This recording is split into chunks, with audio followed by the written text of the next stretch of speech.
మీకు ఒక చిన్న కథ చెప్తాను. ఒక బాగా రిచెస్ట్ బిజినెస్ మ్యాన్ కొడుక్కి పెళ్లి కుదురుతుంది. రిచ్ కాబట్టి పెళ్లి ముందు దాకా ఆ కొడుకు ఫ్రెండ్స్ కి ఎప్పుడు తన డబ్బులతోనే పార్టీ ఇస్తూ ఉండేవాడు. మ్యారేజ్ ఫిక్స్ అయిన తర్వాత ఆ కొడుకు తన ఫ్రెండ్స్ ని ఇన్వైట్ చేయడానికి దాదాపు ఒక 500 మెంబర్స్ లిస్ట్ రాస్తాడు.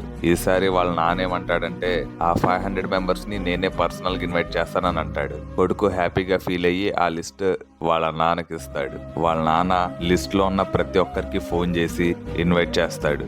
లాస్ట్ కి ఆ మ్యారేజ్ డే వస్తుంది. నా కొడుకు ఫ్రెండ్స్ తరపున 500 మెంబర్స్ లో ఓన్లీ 4 మెంబర్స్ మాత్రమే వస్తారు.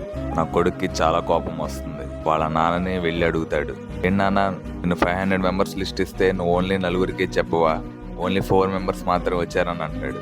అప్పుడు వాళ్ళ నాన్న ఇలా అంటాడు, నాన్న మీ ఫ్రెండ్స్ని ఇన్వైట్ చేసేటప్పుడు నీ మ్యారేజ్ అని చెప్పలేదు, పలానా డేట్ అని చెప్పి ఒక ప్రాబ్లం సెటిల్మెంట్ చేయాలి రండి అని చెప్పాను, సో దట్ నీ రియల్ ఫ్రెండ్స్ ఎవరో తెలుస్తుంది అన్నాడు.